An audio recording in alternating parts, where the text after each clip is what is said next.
பேசுறாங்க.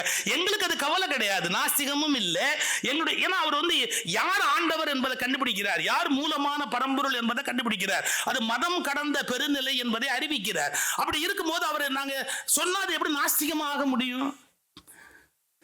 பாருங்களேன், நான் முதலில் சைவ சமயத்தில் லட்சியம் வைத்துக் கொண்டிருந்தேன். முடிச்சுட்ட போது சொல்றார், எனக்கு அவ்வளவு கொஞ்சம் அற்ப அறிவாக இருந்தது.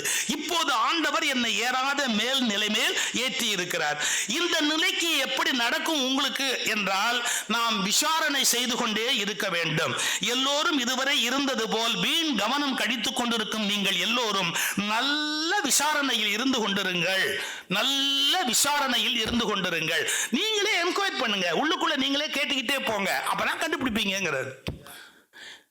யாரோ சொல்லி கொடுத்த இரவல் அறிவிலேயே நம்ம நிக்க முடியாது, நாம தான் கேட்கணும்.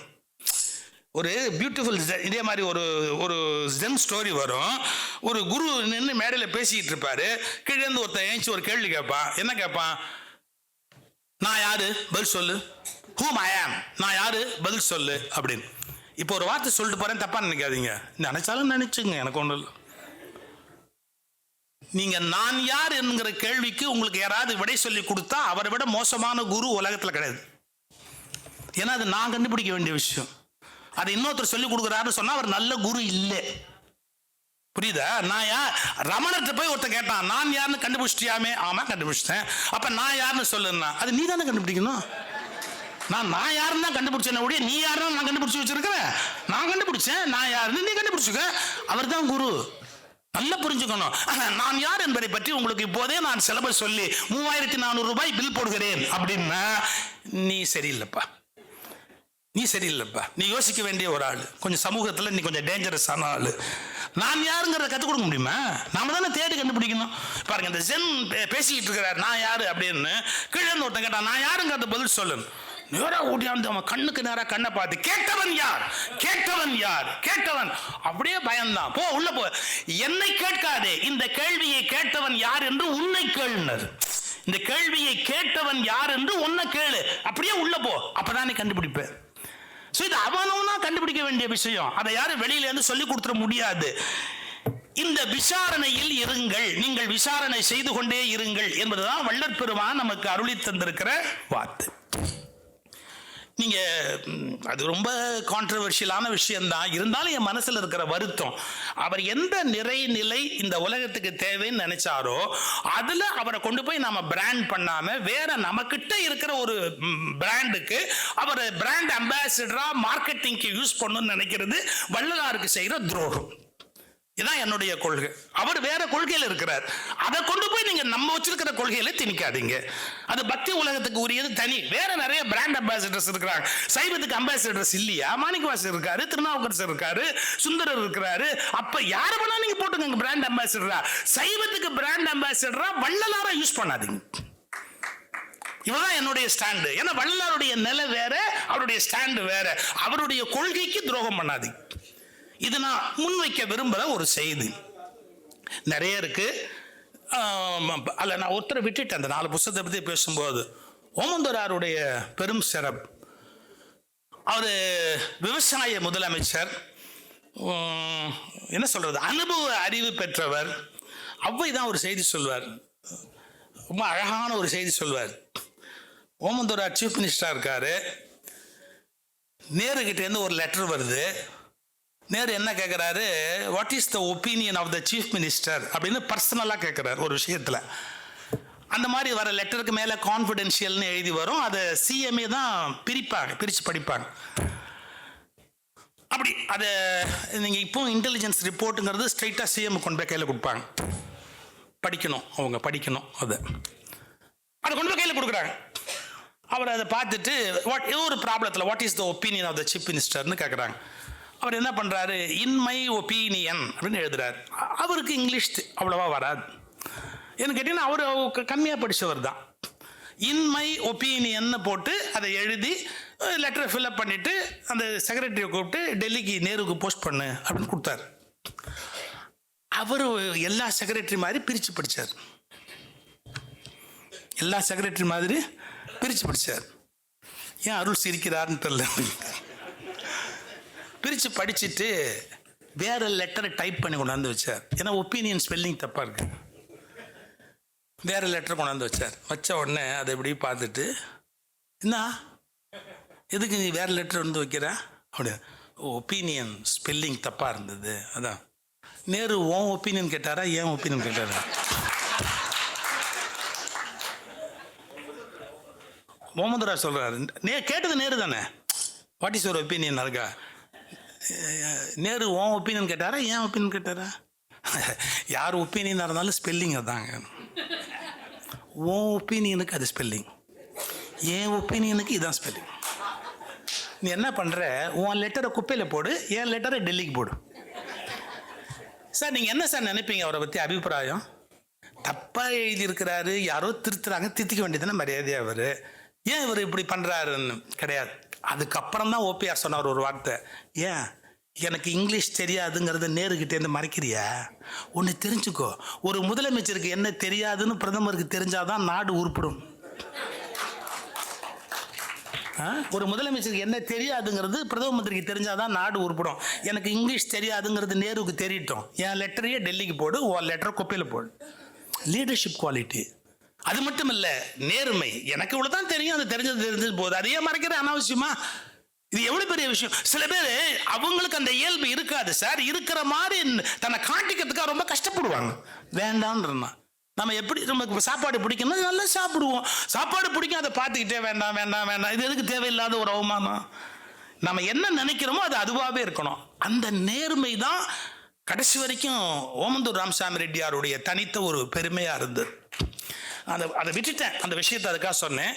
நான் இன்னும் ஒரே ஒரு செய்தி சொல்லி நான் நிறைவு பண்ணுறேன். இப்போ வள்ளலார் முதல்ல ஒரு நிலையில இருந்தார், பின்னால ஒரு நிலையில இருந்தார், அப்புறமா இப்படிலாம் சொல்லாமா சார்? மற்றவங்கன்னா அவங்கள இப்படிலாம் வளர்ந்தாங்கன்னு சொல்லலாம், அவர் வருவிக்க வந்தவர், அவரை போய் அப்படி சொல்லாமா? கொஞ்சம் பொறுமை.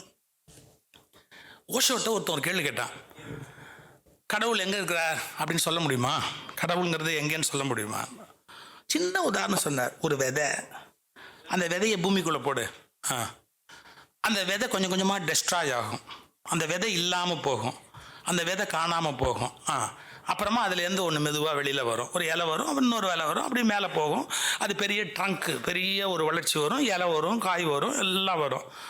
இதெல்லாம் அப்படி கீழேருந்து மேலே வரும்போது மரத்தை பார்த்து ஒருத்தன், இது எப்படி வந்ததுங்க? ஒரு விதை, அந்த விதையை காட்டு, விதையை காட்டு அப்படின்னா, அதுதான்டா கரைஞ்சி இந்த இவ்வளவுமா இருக்கு. அது மாதிரி இறை என்கிற ஆற்றல் தான் பிரபஞ்சமாய், பூமியாய், அண்ட வெளியாய் எல்லாமா விரிஞ்சிருக்கு. நீ இப்போ அந்த விதையை காட்டு காட்டு காட்டுன்னா கண்ணு தாப்புல கொண்டாந்து காட்ட முடியுமா? அதை உணரத்தான் முடியும். அந்த வித்திலிருந்து இதை அனைத்தும் முளைத்திருக்கிறது என்பதை உணரத்தான் முடியுமே ஒழிய அதை காட்டு அப்படின்னா எப்படி காட்ட முடியும்?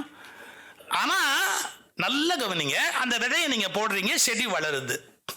விதைங்கிறது ஒரு ஸ்டேஜ், செடிங்கிறது ரெண்டாவது ஸ்டேஜ், மரம் அப்படிங்கிறது மூணாவது ஸ்டேஜ். அப்புறம் அது என்ன பண்ணுது? இப்போ எங்கள் வீட்டில் தென்னை நட்டோம், தென்னையை விதை போட்டோம், ஒரு தேங்காயை கொண்டு போய் நட்டோம், வந்தது, அது அந்த இலையெல்லாம் வந்தது, தென்னங்கீத்து வந்தது, போது நெடு அது போகுது. பக்கத்து வீட்டுக்காரன் திட்டுறான், ஓலை எங்கள் வீட்டில் உழுது சாருங்கிறான். அப்புறம் அவனை சரி கட்டி இப்படியே போய், நாளைக்கு உனக்கு தேவையானாலும் இந்த ஓலை வேண்டி இருக்கும்ல, அதனால தான் இப்போவே அது உன் வீட்டில் விழுது. அப்படிலாம் சரி கட்டிக்கிட்டு எல்லாம் பண்ணி அது மேலே போனால் எதுலேருந்து வந்ததோ அது அப்படியே டேங்கன்னு காட்டுச்சு. எந்த தேங்காயிலேருந்து வந்ததோ அதே தேங்காயை காட்டுச்சு. கடவுள் எது என்று தேடிக்கொண்டே போனால் கடைசியில் அது நம் உள்தான் இருக்கிறது என்பதை நாமே பார்க்கிற ஒரு நிலை வரும். நீங்க எந்த தேங்காயை பூமியில போட்டீங்களோ அது இல்லாத கோலம் எல்லாம் காட்டிட்டு கடைசியில தேங்காய் தான் போய் முடியுது. அது போய் ஒரு 10 தேங்காய், 40 தேங்காய், 50 தேங்காய் தான் மாறுது. நீங்க வெளியில தேடுற வரைக்கும் கடவுளை தேடிக்கிட்டே இருக்க வேண்டியதுதான். கடைசியில அது உங்களுக்கு உள்ளதா இருக்குங்கிற ரியலைசேஷனுக்கு வரணும். அப்ப வித்துன்னு ஒரு ஸ்டேஜ் இருக்கு, மரம்னு ஒரு ஸ்டேஜ் இருக்கு, பூத்தல்னு ஒரு ஸ்டேஜ் இருக்கு, அப்புறம் காய்த்தல்னு ஒரு ஸ்டேஜ் இருக்கு. இந்த டிரான்ஸ்ஃபர்மேஷன் நிறுத்த முடியுமா? வள்ளலார் நேச்சுரல் ஆனவர், அந்த டிரான்ஸ்ஃபர்மேஷனை பதிவு பண்றார். நான் முதல்ல அப்படி இருந்தேன், பக்தி தோத்திரங்கள்ல இருந்தேன், அப்புறமா நான் தேட ஆரம்பிச்சேன். பக்தர், சித்தர், புத்தர், முக்தர் அப்படின்னு ஒரு வார்த்தை இல்லையா? பக்தியில் இருக்கிறவங்க ஒரு நிலைமை, அப்புறமா ரெண்டுக்கு மத்தியில போறவங்க சித்தர்கள், பிறகு அறிவோல எது இறைவன் தேடிட்டு இருக்கிறவங்க புத்தர்கள், கடைசியில நாமளே இறைவன் கண்டுபிடிக்கிறவங்க முக்தர்கள். பக்தர், சித்தர், புத்தர் முக்தர், முக்திக்கு போறவன் முக்தர். இந்த 4 ஸ்டேஜ்ங்கிற டிரான்ஸ்ஃபர்மேஷன் நீங்க அக்செப்டே பண்ணாம முதல்ல நீ எப்படி இருந்தியோ அப்படியே தான் இருக்கணும் அப்படின்னா மறுபடியும் நான் நர்சரி ஸ்கூல்ல போய் பாபா பிளாக் ஷீப்பா பாட முடியும்?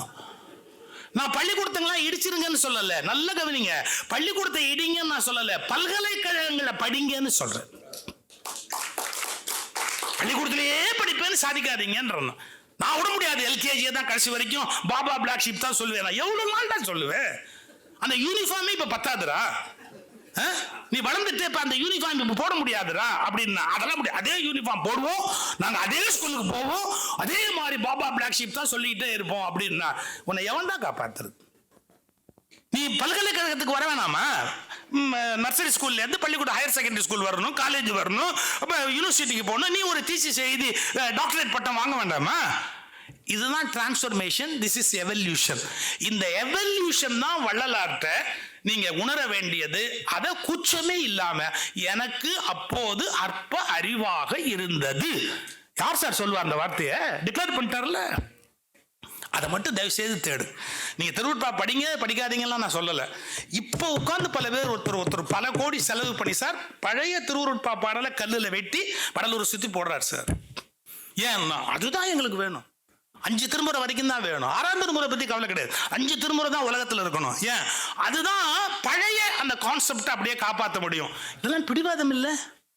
நீங்க வள்ளலாருக்கு துரோகம் பண்றீங்க. நீங்க மனசுல ஒரு ஐடியா மனசுல வச்சுக்கிட்டு அதுக்குள்ள வள்ளலார் அடக்குவேன்னா அது எவ்வளவு பெரிய தவறு. அது எல்லாத்தையும் விட்டு போகிற மிக சுதந்திரமான மிக உயர்ந்த வானளாவிய ஒரு வளர்ச்சிக்கு வழிகாட்டிய ஒரு மெய்ப்பொருள் வள்ளலாருடைய கருத்து. அதை நோக்கி போங்க, அதை நோக்கி பயணிக்கணும். இது மாதிரி மனிதர்களில் தொடங்கி இது மாதிரி புனிதர்கள் வரையில் நாம் புரிந்து கொள்ளணும். பழையவர்களை அளவுக்கு மீறி புகழவும் கூடாது, அளவுக்கு மீறி இகழவும் கூடாது. இதிலெல்லாம் நம்ம ரொம்ப தெளிவாக இருக்கணும். எப்போ இருந்துட்டு போனவங்களை இப்ப விமர்சனம் பண்ணுவது என்பது நல்ல பழக்கம் இல்லை. இதுல இருந்தெல்லாம் மாறி நாம மேல வரணும். இதை நாம சிந்திக்க வேண்டும் என்ற வேண்டுதலை உங்கள் முன்பு வைத்து இந்த வாய்ப்பை எனக்கு வழங்கிய இந்த ராமலிங்கர் பணிமன்றத்துக்கு என்னுடைய நன்றியை தெரிவித்து